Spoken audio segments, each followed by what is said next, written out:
Hello दोस्तों, welcome to chemistry demo. आज हम चैप्टर 3 क्लास 11 के अंदर classification of element and periodicity का एक वन शॉट रिवीजन लेके आए हैं। हम ट्राई करेंगे कि उसको 30 मिनट में पूरे चैप्टर को कवर कर सके। जैसे चैप्टर का नाम है क्लासिफिकेशन ऑफ एलिमेंट, तो यहाँ पे हम क्या कर रहे थे, एलिमेंट को क्लासिफाई करने का ट्राई किया गया। क्यों? क्योंकि उस टाइम पे, पहले के टाइम पे नए नए बहुत सारे एलिमेंट डिस्कवर हो रहे थे। अब उन एलिमेंट की स्टडी करना बहुत हार्ड था, तो उनको इजी करने के लिए नए नए साइंटिस्टों ने उसको ट्राई किया कि छोटे से टेबल में हम कन्वर्ट कर सके या तो उसको क्लासिफाई कर सके। पहले साइंटिस्ट आए, वो थे डॉबरेनर। उन्होंने क्या किया, उन्होंने दिया रूल ऑफ ट्रायड। अब ये रूल ऑफ ट्रायड की खासियत क्या थी? उस रूल ऑफ ट्रायड की खासियत ये थी कि उन्होंने तीन तीन एलिमेंट के पेयर बनाए और उन तीन एलिमेंट के अंदर जो पहला एलिमेंट होता था और जो तीसरा एलिमेंट होता था, मैं जब उसके एटॉमिक मास का सम करके क्या करूं, उसका अगर एवरेज निकालूंगा तो वो जो एवरेज आएगा वो क्या होगा, मिडल के एलिमेंट जितना होगा। और ये तीनों एलिमेंट की जो प्रॉपर्टीज होंगी वो कैसी होंगी, सिमिलर होंगी। तो यहां पे उसने रूल क्या दिया था, the atomic weight of middle element was the mean of the atomic weight of other two element. यानी वो क्या था, मिडल वाला एलिमेंट जो होगा वो टू एलिमेंट का क्या होगा, मीन होगा। लेकिन ये तुम बहुत सारे एलिमेंट में एक्सप्लेन नहीं कर पाए थे।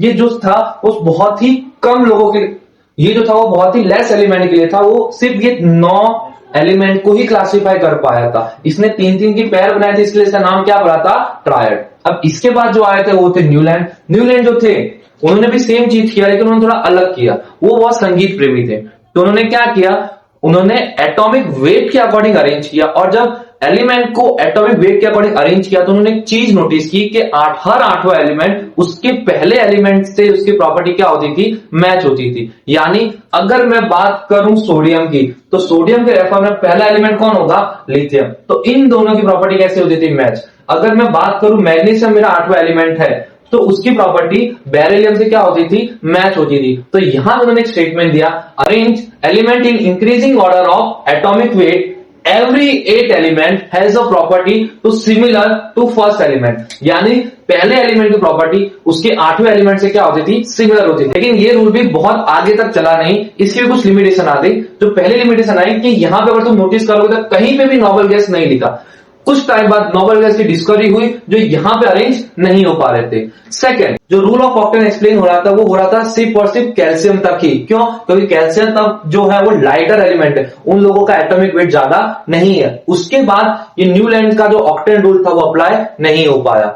अब उसके बाद कुछ और साइंटिस्ट आए जैसे लूथर मेयर और डॉबरेनियर। अब उन्होंने भी सेम ही स्टडी की, इसने भी अरेंजमेंट जो की थी वो एटॉमिक वेट के अकॉर्डिंग किया। इसने भी जो अरेंजमेंट किया वो कैसे किया था, एटॉमिक वेट के अकॉर्डिंग। लेकिन लूथर मेयर जो थे उन्होंने कुछ प्रॉपर्टी और एक्स्ट्रा ऐड की थी। जब उन्होंने अरेंजमेंट की तो उन्होंने देखा कि भाई बॉइलिंग पॉइंट, मेल्टिंग पॉइंट का को रेफर में ध्यान में रखते हुए उन्होंने जब अरेंज किया तो उन्होंने एक चार्ट बनाया। और वो चार्ट में क्या होता था कि सिमिलर पोजीशन पे, जैसे मैं यहां पे ऐसे चार्ट बना रहा हूं, तो ये सिमिलर पोजीशन पे, जैसे मेरा यहां पे लिथियम है और यहां पे आ रहा था सोडियम, यहां पे इनका पीरियोडिक फंक्शन क्या हो रहा था, सेम हो रहा था। पीरियोडिक फंक्शन का सेम होना यानी कि इनका मेल्टिंग पॉइंट या बॉइलिंग पॉइंट क्या हो रहा है, इंक्रीज हो रहा हो या तो डिक्रीज हो रहा हो, या इनका साइज क्या हो रहा है, इंक्रीज हो रहा हो। ऐसा कुछ उसने नोटिस किया। तो यहां पर उसने नोटिस किया कि भाई यहां पे अगर लिथियम है वो भी क्या है, मेटल है। यहां पे सोडियम क्या है, वो भी मेटल है। उस लिथियम की वैलेंसी क्या होती थी, 1, सोडियम की वैलेंसी क्या होती थी, 1। उसने देखा कि जैसे जैसे मैं डाउन जा रहा हूं उनकी साइज भी क्या हो रही थी, बढ़ रही थी। और इसने जो एक्सप्लेन किया तो वो एक्सप्लेन किया था चार्ट के अकॉर्डिंग। बट ये चार्ट को समझ पाना थोड़ा हार्ड हो रहा था। सेम चीज एक्सप्लेन की मेंडेलीव ने। मेंडेलीव ने क्या एक्सप्लेन किया, हम उसके बारे में देखते हैं। अब मेंडेलीव के पीरियड टेबल की बात करते हैं। मेंडेलीव का पीरियड टेबल का स्टेटमेंट क्या था, पहले वो रीड करो। The physical and chemical properties of element are periodic function of their atomic weight. यानी इसने भी अरेंजमेंट जो की वो कैसे अरेंजमेंट की थी, एटॉमिक वेट के अकॉर्डिंग ही अरेंजमेंट की थी। अब न्यूलैंड ने भी वही किया था, लेकिन न्यूलैंड ने जो अरेंज किया था उसमें उसने एक स्टेटमेंट बोला था कि फर्स्ट और 8 एलिमेंट की प्रॉपर्टी सेम होगी। लेकिन इसने ऐसा स्टेटमेंट यूज नहीं किया। इसने स्टेटमेंट यूज किया कि उनका पीरियोडिक फंक्शन सेम होगा कुछ सिमिलर टाइम के बाद, यानी कुछ सिमिलर एलिमेंट के बाद। अब पीरियोडिक फंक्शन क्या होता था, जैसे कि ली, ना, के, ये सेम ग्रुप में होते हैं। अब इनकी साइज कैसी होती है, टॉप से बॉटम में जाते बढ़ती है, टॉप से बॉटम में आते बॉइलिंग पॉइंट इंक्रीज होता है। यानी कि इसमें जनरल ट्रेंड देखा जाता है, या तो बढ़ेगा या तो घटेगा। तो उसने उसी चीज को बोला था पीरियोडिक फंक्शन। तो यहां पर उसने जो पीरियोडिक फंक्शन के अकॉर्डिंग बोला कि इनका एटॉमिक वेट जो होगा, जब उसने अरेंज किया न्यूलैंड ने जब अरेंज किया तो अरेंज किया increasing order of atomic wait, और उसने बोला कि जब एटॉमिक वेट के अकॉर्डिंग अरेंज किया तो उनकी फिजिकल और केमिकल प्रॉपर्टीज क्या आती थी, एक सिमिलर टाइप की आती थी, यानी कि उनका पीरियोडिक फंक्शन कैसा होता था, सिमिलर होता था। प्लस ये पहला ऐसा साइंटिस्ट था कि जिसने टेबल के फॉर्म में अरेंज किया, और इस टेबल के अंदर उसने कितनी बनाई, 7 रॉ बनाई और 8 क्या बनाई, कॉलम, और इन रो और कॉलम में उन्होंने ऐड किए थे ग्रुप और सब ग्रुप। प्लस ये ऐसा एक साइंटिस्ट था जिसने फ्यूचर की प्रिडिक्ट भी कर लिया। जब उसने एटॉमिक वेट के अकॉर्डिंग अरेंज किया तो उसने क्या किया, उसने 2 जगह खाली छोड़ी और उसने बोला, कुछ जगह खाली छोड़ी और उसने बोला कि ये जो ब्लैंक जगह है वहां पे फ्यूचर में जाके कोई और एलिमेंट भी हो सकता है। यानी जब एटॉमिक वेट में अकॉर्डिंग अरेंज कर रहा था तो 2 जगह की प्रॉपर्टी मैच नहीं हो रही थी तो उसके ग्रुप के अकॉर्डिंग, तो उसने ब्लैंक छोड़ दिया, बोला कि फ्यूचर में कोई एलिमेंट आएगा। और सोचो क्या हुआ, फ्यूचर में 2 एलिमेंट आए और उसने पहले से ही नाम देके रखा था, जो एलिमेंट आएगा एल्यूमिनियम के नीचे था तो उसको बोला इक्का एल्यूमिनियम, जो सिलिकॉन के नीचे था उसको बोला उसने इक्का सिलिकॉन। भविष्य में जब एलिमेंट फाइंड आउट हुआ तो उसका नाम क्या दिया गया, इक्का एल्यूमिनियम का नाम था गैलियम, और जो सिलिकॉन की जगह इक्का सिलिकॉन की जगह फाइंड आउट हुआ वो था जर्मेनियम। बट ये खुद ही अपने स्टेटमेंट पे अड़ा नहीं रहा जब आइसोटोप की बात है। अब जैसे आइसोटोप बात करूं, हाइड्रोजन के 3 आइसोटोप होते हैं, हाइड्रोजन, ड्यूटेरियम और ट्रिटियम।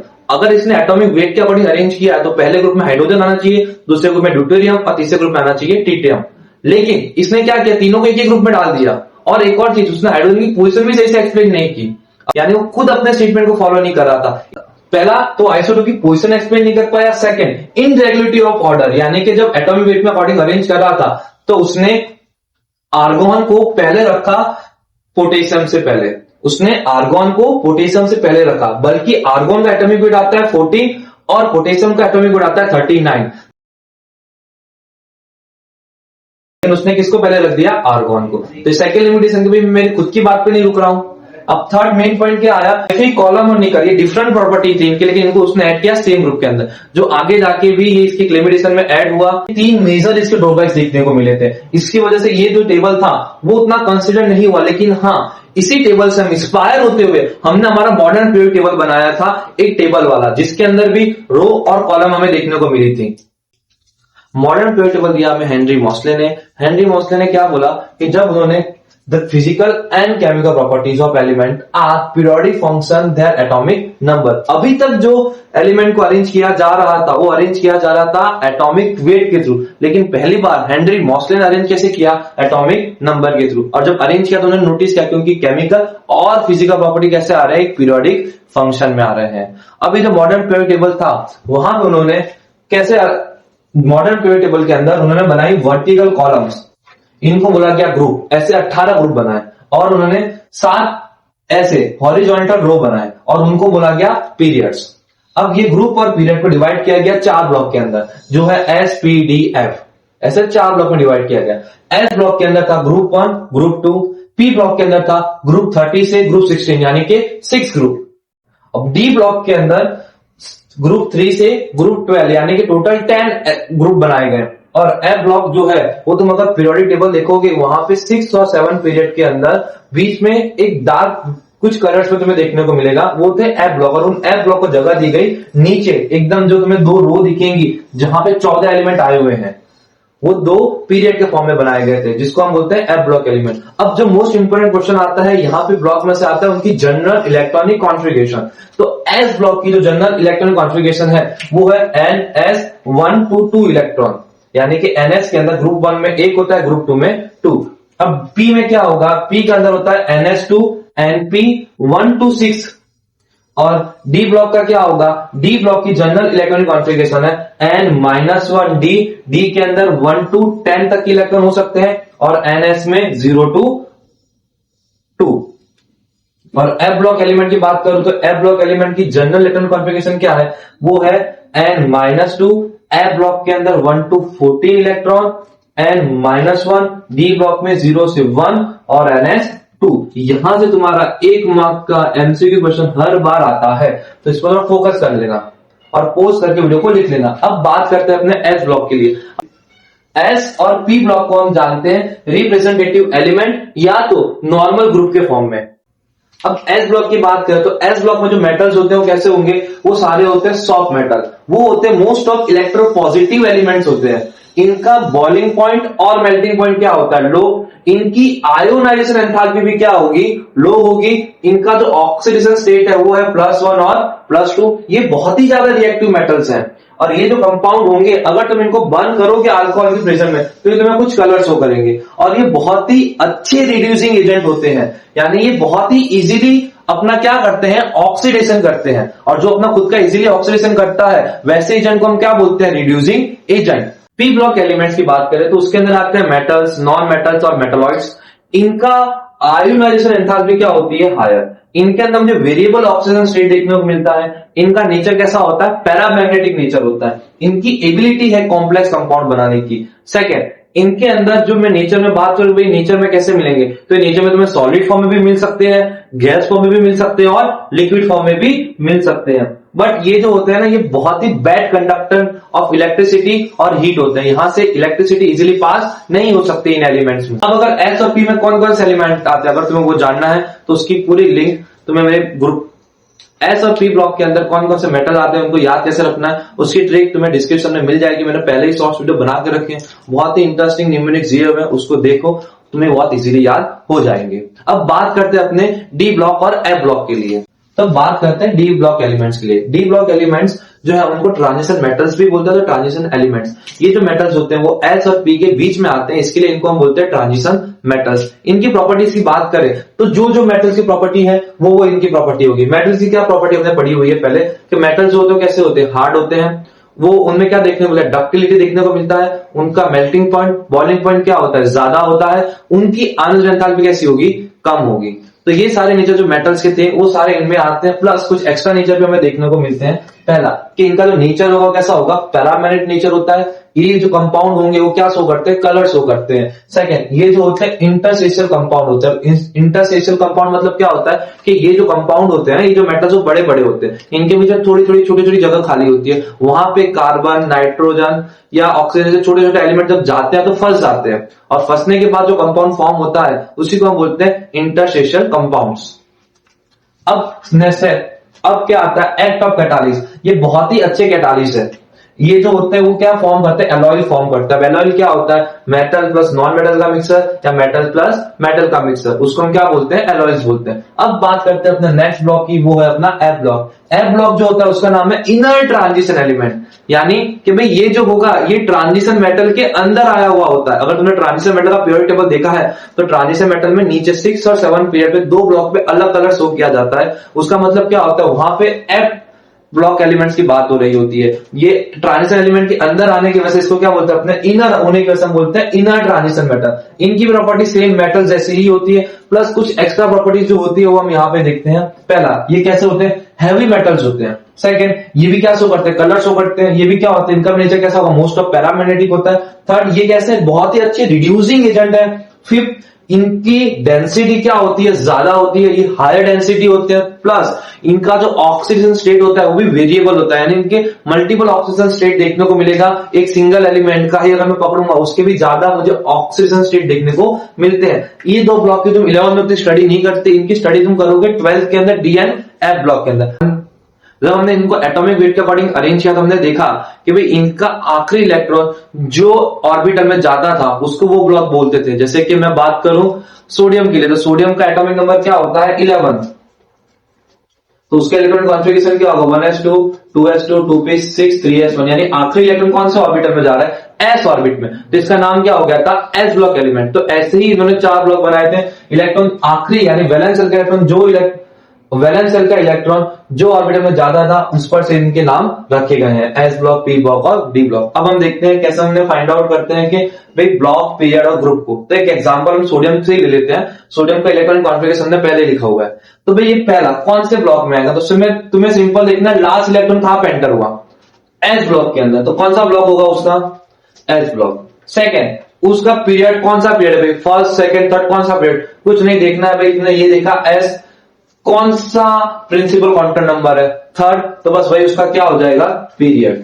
यानी ये कौन से ब्लॉक में आएगा, एस ब्लॉक के कौन से पीरियड में, थर्ड पीरियड में। अब ग्रुप आइडेंटिफाई करना, ग्रुप कैसे आइडेंटिफाई करोगे? एकदम सिंपल देखना है तुम्हें, उसके वैलेंस शेल के इलेक्ट्रॉन को काउंट करो। इसके वैलेंस शेल में कितने इलेक्ट्रॉन है? 3s1, यानी एक ही इलेक्ट्रॉन है, तो कौन सा ग्रुप होगा इसका ग्रुप हो जाएगा फर्स्ट। यानी अगर मुझे कोई पूछे सोडियम कहां है, तो ग्रुप 1 में थर्ड पीरियड पे होगा। इतना क्लियर? अच्छा, एक और एग्जांपल देखते हैं अपने फ्लोरीन का। अब फ्लोरीन का एटॉमिक नंबर क्या होता है? फ्लोरीन का एटॉमिक नंबर होता है 9। अच्छा, 9 एटॉमिक नंबर होता है, तो इसकी इलेक्ट्रॉन कॉन्फ़िगरेशन लिखूंगा 1s2 2s2 2p5। ब्लॉक देखते कौन सा ब्लॉक होगा। तो भाई जो आखिरी इलेक्ट्रॉन है कौन से ऑर्बिटल में? पी में, तो कौन सा ब्लॉक का होगा? ये पी ब्लॉक का। अब पीरियड देखते भाई कौन सा पीरियड होगा ये, तो देखना भाई कौन सा बैलेंस पीरियड देखना। पीरियड कैसे लिखोगे? प्रिंसिपल क्वांटम नंबर, यानी कि 2p जो है कहां पे आ रहा है देखो, तो सेकंड नंबर के क्वांटम नंबर पे है, तो कौन सा पीरियड होगा? 2। ग्रुप देखते हैं भाई वैलेंस में कितने इलेक्ट्रॉन है? 7 इलेक्ट्रॉन होंगे। 2s 2p में, 2s में 2 और p में 5, तो कितने इलेक्ट्रॉन हो गए? 7। लेकिन जब भी p ऑर्बिटल की बात आएगी ना, तो तुम्हें कितना ऐड करना है? हमेशा 10 ऐड कर देना है। 10 ऐड करोगे क्या आएगा? 17। तो कौन से ग्रुप का? ये 17 ग्रुप। फॉर एग्जांपल लेते हैं क्लोरीन। यहाँ पे मैंने इसकी इलेक्ट्रॉन कॉन्फ़िगरेशन लिख के रखी है 7। अब यहाँ पे कौन सा ब्लॉक होगा? तो देखो ब्लॉक के लिए हम क्या देखते हैं, लास्ट इलेक्ट्रॉन कहां पे जा रहा है? पी के अंदर, तो कौन सा ब्लॉक है? पी। पीरियड देखना, तो देखो भाई पी है, उसके आगे क्या लिखा है? क्वांटम नंबर 3, तो कौन सा पीरियड होगा? Third period. अब मुझे ग्रुप कैसे देखोगे? 3s 3p में कितने इलेक्ट्रॉन हो रहे हैं? 7 इलेक्ट्रॉन प्लस कौन से ब्लॉक की बात हो रही है? पी, तो पी में कितने ऐड करते हो तुम? 10 ऐड करते हो, कितना हो जाएगा? 17। यानी कौन से ग्रुप का है? वापिस से 17 ग्रुप का। जो भी बोला पी ब्लॉक के अंदर तुम्हें क्या ऐड करना है? 10 ऐड करना है, भले ही वो ऑक्सीजन के लिए हो या क्लोरीन के लिए, ऑक्सीजन के लिए हो, सल्फर, किसी के लिए भी हो, तुम्हें क्या ऐड करना है? 10। जो आएगा वो तुम्हारा क्या हो जाएगा? ग्रुप। अब हम बात करेंगे इसके पीरियोडिक फंक्शन के बारे में, atomic radius, ionisation enthalpy, electronegativity और इलेक्ट्रॉन गेन एंथैल्पी के लिए। IUPAC ने इसकी नेमिंग बताई, तो इसकी नेमिंग कैसे करनी है हमें? अगर मेरा 0 है तो नील लिखोगे, 1 है तो अन, 2 है तो बाय, 3 है तो ट्राई, 4 है तो पार्ट, 5 है तो पेंट, 6 7 है तो सेप्ट, 8 है तो ऑक्ट, 9 है तो इन। अब ये यूज कैसे होता है? तो मैंने यहाँ पे एक एग्जांपल लिखा हुआ है 111, यानी 111 नंबर का एलिमेंट की नेमिंग कैसे करोगे? तो देखो फर्स्ट में तुम क्या बोलते हो? अन, तो यहाँ पे क्या लिखोगे? अन। वापिस फर्स्ट है तो वापिस क्या लिखोगे? अन। वापिस फर्स्ट है तो वापिस क्या लिखोगे? अन। और पीछे जब ये खत्म हो जाएगा तो लास्ट में लगाओगे IUM, यानी अन अन इनियम। अब इसके नेमिंग कैसे करोगे? तो देखो फर्स्ट क्या है? 1, तो क्या लिखोगे? अन। फिर 0, 0 मतलब क्या होता है? नील, तो यहाँ पे क्या लिखोगे? नील। 2 मतलब क्या होता है? बाय, तो यहाँ पे क्या लिखोगे? बाय। और पीछे क्या लगाना है तुम्हें? IUM। बट यहाँ पे पहले से आई आया होता है, तो तुम्हें यहाँ पे एक्स्ट्रा आई लगाने की जरूरत नहीं होती है। बाकी सब में तुम्हें सेम नेमिंग करनी है। आज करते हैं एटॉमिक रेडियस की। पहले तो एटॉमिक रेडियस निकालते कैसे हैं? तो एटॉमिक रेडियस का मतलब होता है कि भाई ये न्यूक्लियस से आउटर सेल के इलेक्ट्रॉन का जो डिस्टेंस होगा उसको मैं बोलता हूं एटॉमिक रेडियस। और एटॉमिक रेडियस के थ्रू मुझे पता चलता है उसके साइज के बारे में। जिसका एटॉमिक रेडियस ज्यादा होगा उसकी उस एटम की साइज होगी ज्यादा। Distance between nucleus to outer shell electron, उसी को तुम बोलते हो एटॉमिक रेडियस। अब एटॉमिक रेडियस तुम इंडिविजुअल एटम की नहीं निकालते, वो तुम निकालते हो हमेशा बॉन्डेड स्टेट की। अब किस किस पार्ट में तुम निकाल सकते हो? तो 3 टाइप के एटॉमिक रेडियस में पढ़नी है। पहला है कोवेलेंट रेडियस, मेटालिक रेडियस और van der Waals radius. Covalent radius यानी कि देखो कोवेलेंट बॉन्ड ऐसे बनता है, कोवेलेंट बॉन्ड में 2 एटम ने इलेक्ट्रॉन शेयर किया, यानी इस न्यूक्लियस से इस न्यूक्लियस का जो डिस्टेंस होगा उसको तुम क्या बोलोगे? DA। उसको डिवाइड बाय करो क्या? 2 करो, तो तुम्हें क्या मिल जाएगा? कोवेलेंट रेडियस मिल जाएगी। मेटालिक रेडियस यानी कि समझो मेटालिक रेडियस में यानी इस मेटल के एटम के पास इलेक्ट्रॉन है। अब एक टाइम ऐसा आता है कि इस इलेक्ट्रॉन पे इस न्यूक्लियस का भी अट्रैक्शन होता है और इस न्यूक्लियस का भी अट्रैक्शन होता है, यानी इस न्यूक्लियस से इस न्यूक्लियस का जो डिस्टेंस होगा उसको डिवाइड बाय 2 करोगे तो तुम्हें क्या देखने को मिलेगा? Metallic radius. अब लास्ट है तुम्हारा वान डेर वाल्स रेडियस। उसका मतलब क्या होगा? ये जनरली तुम्हें देखने को मिलती है नोबल गैस पे। अब नोबल गैस बॉन्ड तो बनाते नहीं है, लेकिन वो आसपास खड़े होते हैं। जब आसपास खड़े होते हैं तो हम ऐसा बोलते हैं कि कुछ फोर्स ऑफ अट्रैक्शन लग रही है, इसी फोर्स ऑफ अट्रैक्शन को बोलते हैं वान डेर वाल्स फोर्स। अब यहाँ पे कैसा होता है? देखो इस न्यूक्लियस से इस न्यूक्लियस का जो डिस्टेंस होगा उसका डिवाइड बाय 2 करोगे तो क्या मिलेगी? वान डेर वाल्स रेडियस। अब तुमने अगर स्ट्रक्चर ध्यान से देखा होगा तो तुम इस पर से बता सकते हो कौन सी रेडियस सबसे ज्यादा होगी। तो देखो कौन सी रेडियस सबसे ज्यादा होती है? पहले तो आएगी तुम्हारी वान डेर वाल्स रेडियस। क्यों? क्योंकि इनके न्यूक्लियर के बीच डिस्टेंस ज्यादा है। फिर सेकंड आती है मेटालिक रेडियस और थर्ड आती है तुम्हारी कोवेलेंट रेडियस। वान डेर वाल्स रेडियस हमें जनरली देखने को मिलेगी नोबल गैस के अंदर, ये याद रखना। चलो हम जनरल ट्रेंड की बात करेंगे कि टॉप से बॉटम जाने में या लेफ्ट से राइट जाने में क्या इंपैक्ट आता है एटम की साइज पे या तो उसकी रेडियस पे। तो अगर तुम लेफ्ट से राइट जाते हो तो क्या होता है, नंबर ऑफ प्रोटॉन इंक्रीज होते हैं। अब नंबर ऑफ प्रोटॉन इंक्रीज होने ने क्या बढ़ना, जेड इफेक्टिव बढ़ना, यानी कि न्यूक्लियर चार्ज बढ़ता है। जैसे न्यूक्लियर चार्ज बढ़ेगा तो अपने इलेक्ट्रॉन को अपनी तरफ ज्यादा खींच के रखता है। तो लेफ्ट से राइट जाने पे इफेक्टिव न्यूक्लियर चार्ज बढ़ने की वजह से उसके एटम की साइज क्या हो जाती है, छोटी हो जाती है। यानी हमारी आम जिंदगी के हिसाब से क्या होगा, ये मैंने सेकंड पीरियड लिखा हुआ है, lithium, barium, boron, carbon, nitrogen, oxygen, chlorine और नियॉन। तो सबसे ज्यादा साइज किसकी होनी चाहिए, लिथियम की होनी चाहिए। ये थी हमारी आम जिंदगी। लेकिन हमारी जिंदगी आम नहीं है, हमारी जिंदगी कौन सी होती है, मेंटोस जिंदगी। और मेंटोस जिंदगी के हिसाब से हमने पढ़ा हुआ था कि इसमें सबसे ज्यादा रेडियस देखने को मिलता है वान डेर वाल्स रेडियस। और वान डेर रेडियस किसमें होती है, नोबल गैस में। तो नोबल गैस जो होता है ना, वो तुम्हारा लास्ट आने की वजह कहां पे आता है, फर्स्ट। तो हमारी जो मेंटोस जिंदगी होती है, चलिए देखिएगा, अब मेंटोस जिंदगी के हिसाब से क्या आएगा, पहले कौन आएगा मेरा, नियॉन आएगा, फिर आता है लिथियम, फिर आता है बेरियम, फिर आता है बोरॉन, फिर कार्बन, फिर नाइट्रोजन, फिर ऑक्सीजन और फिर लास्ट में आता है यहाँ पे फ्लोरीन। अगर फर्स्ट पीरियड की बात करो तो फर्स्ट पीरियड में कौन होता है, हाइड्रोजन और हीलियम। तो हाइड्रोजन और हीलियम में किसकी ज्यादा होगी, हीलियम क्या है, नोबल गैस, तो उसकी साइज क्या होगी, ज्यादा। इतना क्लियर है। अब हम बात करेंगे, अगर टॉप से बॉटम जा रहा हूं, कहां जा रहा हूं, टॉप से बॉटम। अच्छा, टॉप से बॉटम जाओगे तो क्या होगा, नंबर ऑफ सेल इंक्रीज होंगी टॉप से बॉटम जाने पे। यानी टॉप से बॉटम जाने पे क्या होता है, सेल क्या हो रही होती है, इंक्रीज होती है। सेल इंक्रीज होने से क्या होगा, उनकी साइज भी क्या होगी, इंक्रीज होती है। यहाँ पे दो रीजन होते हैं टॉप से बॉटम जाने पे। टॉप से बॉटम में सिंपल चीज है, जैसे टॉप से बॉटम में जाओगे तो साइज क्या होगी, इनकी साइज होती है इंक्रीज। लेकिन दो रीजन होता है, पहला एक तो नंबर ऑफ सेल बढ़ रही है, सेकंड यहाँ पे लगती है सीलिंग इफेक्ट। अब सीलिंग इफेक्ट क्या होती है तो समझो, ये न्यूक्लियस है, ये इलेक्ट्रॉन पर अट्रैक्शन करेगा, ये न्यूक्लियस का इस इलेक्ट्रॉन पे इसकी कंपेयर में थोड़ा कम अट्रैक्शन लग रहा होगा, और ये न्यूक्लियस का इस इलेक्ट्रॉन पे आगे वाले के कंपेयर में और कम इलेक्ट्रॉन लग रहा होगा। जैसे ही ये इलेक्ट्रॉन को ये न्यूक्लियस अट्रैक्ट करेगा तो क्या होगा, यहां पे ये इलेक्ट्रॉन इस इलेक्ट्रॉन से क्या करेंगे, रिपल्सन होगा। रिपल्सन होने से क्या होगा, वापस से दूर जाएगा, तो उसपे ये जो आउटर सेल का इलेक्ट्रॉन है उस पे इनर सेल के इलेक्ट्रॉन का क्या लग रहा है, रिपल्सन होने की वजह से उतना इफेक्टिव चार्ज अप्लाई नहीं हो पाता। और इसी इफेक्ट को मैं बोलता हूं सीलिंग इफेक्ट। टॉप से बॉटम आने पे तुम्हें दो चीज देखने को मिलती है, नंबर ऑफ सेल इंक्रीज होता है, सेकंड तुम्हें देखने को मिलती है सीलिंग इफेक्ट। अब सीलिंग इफेक्ट कौन से ऑर्बिटल में सबसे ज्यादा लगती है, एस ऑर्बिटल में सबसे ज्यादा, पी में उससे कम, डी में उससे कम, और सबसे कम किसमें लगती है, एफ ऑर्बिटल के अंदर। तो यहां पे अगर तुम ग्रुप में देखोगे तो ग्रुप में जनरल ट्रेंड क्या होगा, तुम जैसे टॉप से बॉटम जाओगे, टॉप से बॉटम क्या आएगा, ली ना की रूबी से फ्रेंडशिप। यानी टॉप से बॉटम तुम जाओगे तो क्या होगा, यहाँ पे साइज तुम्हारी इंक्रीज होगी। क्यों इंक्रीज होती है, क्या बढ़ती है, नंबर ऑफ सेल इंक्रीज होने पे। और सेकंड क्या लगता है, सीलिंग इफेक्ट।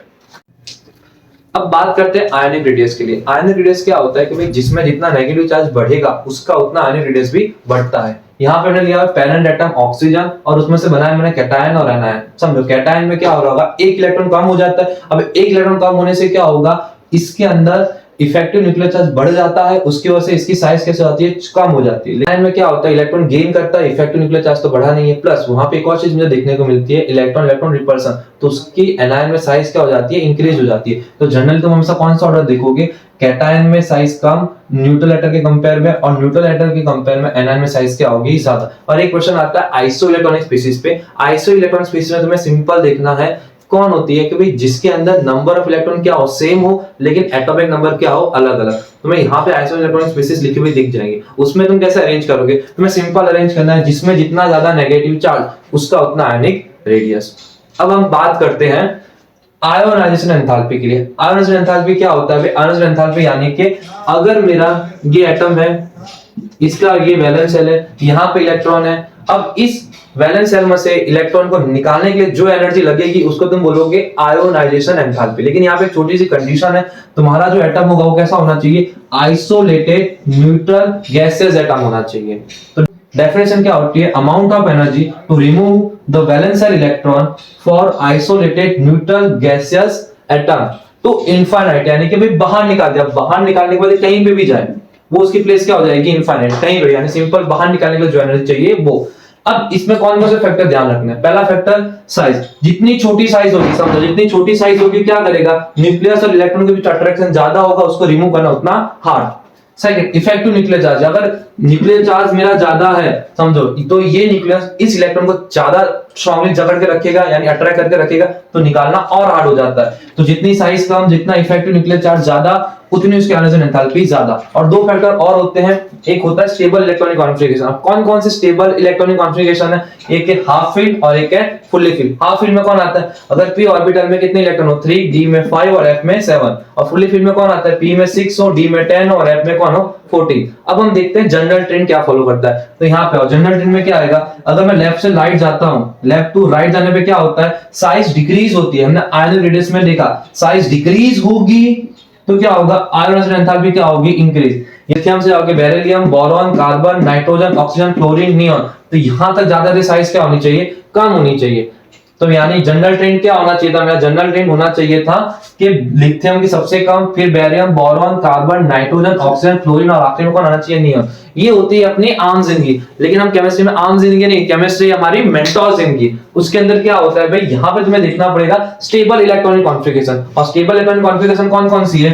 बेरियम और नाइट्रोजन। तो यहाँ पे क्या होता है? बेरियम और नाइट्रोजन में स्टेबल इलेक्ट्रॉनिक कॉन्फ़िगरेशन होने के नाते क्या होगा? ये जो है इसकी आयोनाइजेशन एंथैल्पी बोरॉन से ज्यादा हो जाती है और नाइट्रोजन की आयोनाइजेशन एंथैल्पी किससे ज्यादा होती है? ऑक्सीजन से। तो एक्चुअल हमारा जो मेंटोस ऑर्डर आएगा वो ऑर्डर क्या बनता है? तो यहाँ पे देखो जो ऑर्डर बनेगा वो ऑर्डर होगा अपना लिथियम, फिर आएगा बोरॉन, उससे ज्यादा आएगी बेरिलियम, फिर आता है कार्बन, फिर आता है ऑक्सीजन, फिर नाइट्रोजन, फ्लोरीन और आखिरी में नियॉन, क्योंकि नियॉन तो सबसे स्टेबल है और सबसे स्टेबल इलेक्ट्रॉनिक कॉन्फ़िगरेशन होने की वजह से उसकी आयोनाइजेशन एंथैल्पी क्या होगी? सबसे ज्यादा। अच्छा, ग्रुप में सेम चीज, ग्रुप में टॉप से बॉटम जाओगे क्या होगी? साइज इंक्रीज होगी। अगर साइज इंक्रीज होगी तो आयोनाइजेशन एंथैल्पी क्या हो जाती है? डिक्रीज हो जाती है।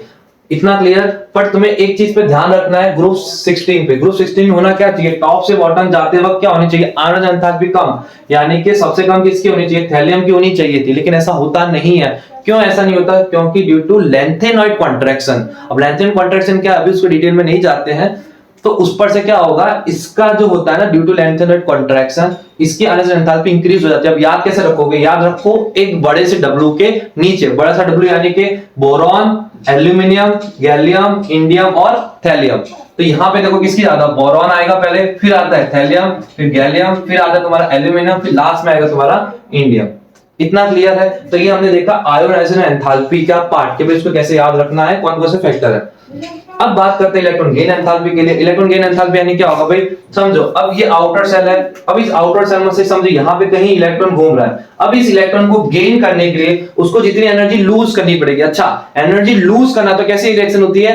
एक्सोथर्मिक। और एक्सोथर्मिक की साइन कैसी आती है? नेगेटिव। तो हमेशा हम क्या बोलेंगे? Negative electron gain enthalpy. तो नेगेटिव इलेक्ट्रॉन गेन एंथैल्पी की बात करेंगे, यानी इस एटम को, इस न्यूक्लियस को इलेक्ट्रॉन गेन करने के लिए जो एनर्जी लूज करनी पड़ेगी उसी को मैं बोलूंगा इलेक्ट्रॉन गेन एंथैल्पी। अब लेकिन यहाँ पे कंडीशन तुम्हें याद रखनी है, तुम्हारा एटम कैसा होना चाहिए? आइसोलेटेड गैसियस एटम होना चाहिए। इतना क्लियर है? डेफिनेशन यहाँ पे लिखी हुई है, तुम एक बार पोस्ट करके लिख लेना। यहाँ पे क्या होगा? इसने इलेक्ट्रॉन गेन किया, कैसा बनेगा? नेगेटिव बनेगा। अच्छा, नेगेटिव बना तो क्या करा? एनर्जी लूज करे तो कैसी रिएक्शन आती है? एक्सोथर्मिक। अच्छा, यहाँ पे क्या होता है? तुम्हें इलेक्ट्रॉन निकालना है आयोनाइजेशन एंथैल्पी में, तो कैसी रिएक्शन होती है? वो रिएक्शन होती है एंडोथर्मिक।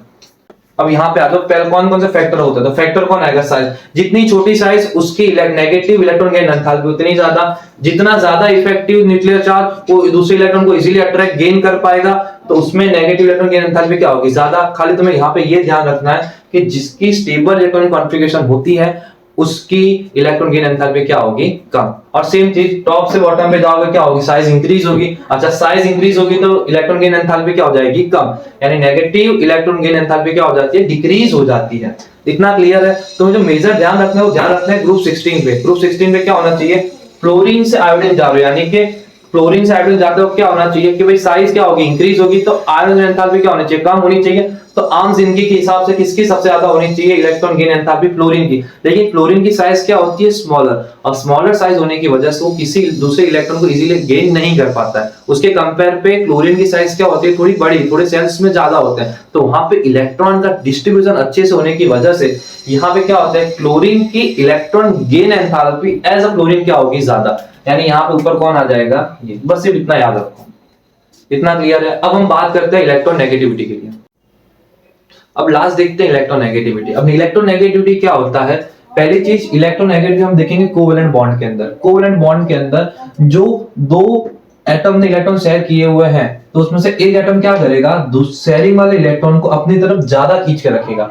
तो वो इलेक्ट्रॉन को पुल करने की जो टेंडेंसी होती है उसी को हम बोलते हैं इलेक्ट्रॉन नेगेटिविटी। तो डेफिनेशन क्या है, it is a tendency of pull the share pair of electron in covalent bond in a molecule. यानी क्लोरीन ने यहाँ पे इलेक्ट्रॉन शेयर किए थे, ये क्लोरीन क्या ज्यादा इलेक्ट्रॉन नेगेटिव होने की वजह से क्या करेगा, ये इलेक्ट्रॉन अपनी तरफ ज्यादा अट्रैक्ट करके रखेगा। अब ज्यादा अट्रैक्ट करने की वजह से इस पे कैसा चार्ज आता है, पार्शियल नेगेटिव, इस पे कैसा चार्ज आएगा, पार्शियल पॉजिटिव। अब कौन कौन से फैक्टर इफेक्ट करते हैं इलेक्ट्रॉन नेगेटिविटी को, तो इलेक्ट्रॉन नेगेटिविटी को सबसे पहले इफेक्ट करेगा इफेक्टिव न्यूक्लियर चार्ज। जितना ज्यादा इफेक्टिव न्यूक्लियर चार्ज होगा वहां पे इलेक्ट्रोनेगेटिविटी क्या होगी, उतनी ज्यादा। जितनी छोटी साइज उतना ज्यादा इफेक्टिव न्यूक्लियर चार्ज, तो उसकी इलेक्ट्रोनेगेटिविटी उतनी ज्यादा। जितना पॉजिटिव चार्ज यानी जितना न्यूक्लियर चार्ज ज्यादा होगा, जितना पॉजिटिव चार्ज ज्यादा होगा उसकी इलेक्ट्रोनेगेटिविटी उतनी ज्यादा, जितना नेगेटिव चार्ज ज्यादा होगा उसकी इलेक्ट्रोनेगेटिविटी उतनी कम हो जाएगी। जितना एस कैरेक्टर ज्यादा उसकी इलेक्ट्रोनेगेटिविटी उतनी ज्यादा। तो इधर आप एक एग्जांपल लिया है मैंने कैटायन के अंदर Fe+2 और Fe+3, किसकी इलेक्ट्रोनेगेटिविटी ज्यादा होगी, तो देखो दोनों पे क्या है पॉजिटिव चार्ज, किस पे पॉजिटिव चार्ज ज्यादा, Fe+3 पे, तो इसकी इलेक्ट्रोनेगेटिविटी क्या होगी, ज्यादा होगी। यानी ये शेयर और इलेक्ट्रॉन को इजीली अपनी तरफ अट्रैक्ट कर पाएगा। अब यहाँ पे आओ, यहाँ पे क्या हो रहा है देखो N-1, N-2 और N-3, इसमें किसकी सबसे ज्यादा इलेक्ट्रॉन नेगेटिविटी होगी, जिसपे नेगेटिव चार्ज सबसे कम, तो किस पे कम है, इस पे। इतना क्लियर है। अब सेकंड, अब अगर मैं जनरल ट्रेंड की बात करूं तो उसमें क्या होगा, टॉप से बॉटम जा रहा है, कहां जा रहा है, टॉप से बॉटम। टॉप से बॉटम जाओगे तो साइज क्या होगी, बढ़ेगी। अब मैंने पहले ही देखा जितनी साइज बढ़ेगी उसकी इलेक्ट्रोनेगेटिविटी क्या हो जाएगी, कम। यानी टॉप से बॉटम जाने पे इलेक्ट्रोनेगेटिविटी क्या हो जाती है, कम। अच्छा, लेफ्ट से राइट जाने पे साइज क्या हो जाती है, तुम्हारी साइज हो जाती है कम। अगर साइज मेरी कम होगी तो इलेक्ट्रोनेगेटिविटी मेरी क्या होगी, ज्यादा। इसमें तुम्हें एक एग्जांपल ज्यादातर याद रखना है, जैसे लेफ्ट से राइट जा रहा हो तो कौन होगा, ऑक्सीजन और फ्लोरीन, तो उसमें किसकी ज्यादा होगी भाई, फ्लोरीन की ज्यादा होगी। बट सेम अगर मैं ग्रुप में जाऊंगा तो किसकी ज्यादा होगी, टॉप से बॉटम जाओगे तो क्या होगी, साइज इंक्रीज होगी, और साइज इंक्रीज होने से क्या हो जाएगी, उसकी इलेक्ट्रोनेगेटिविटी कम। तो फ्लोरीन और क्लोरीन में से किसकी इलेक्ट्रोनेगेटिविटी सबसे ज्यादा होती है, तो जिसकी साइज सबसे कम, किसकी साइज सबसे कम होगी, फ्लोरीन की। तो फ्लोरीन की इलेक्ट्रोनेगेटिविटी क्या होती है, ज्यादा। लेकिन अब इन तीनों में कंपेयर करें तो कैसे करोगे, तो देखो यहां जाते साइज कम हो जाती है और टॉप बॉटम जाते साइज इंक्रीज हो जाती है। तो यहाँ पे फ्लोरीन और ऑक्सीजन की साइज क्या होती है, कम होती है एज कंपेयर किसके, क्लोरीन के। तो सबसे ज्यादा कौन होगा इलेक्ट्रोनेगेटिव, फ्लोरीन, फिर आता है ऑक्सीजन, और सबसे ज्यादा साइज किसकी है, क्लोरीन की। तो यहाँ पे हमने वन शॉट रिवीजन हमारे खत्म करते हैं। अगर तुम्हें कोई और चैप्टर कोई वन शॉट रिवीजन चाहिए तो मुझे कमेंट करो, मैं नेक्स्ट उसका तुम्हें वन शॉट रिवीजन बना के दे दूंगा। और हाँ, इसमें कुछ इंपॉर्टेंट पार्ट जो हमको लगे हमने वही ऐड किए हुए हैं। अगर वीडियो अच्छा लगे तो लाइक शेयर और सब्सक्राइब करना मत भूलना।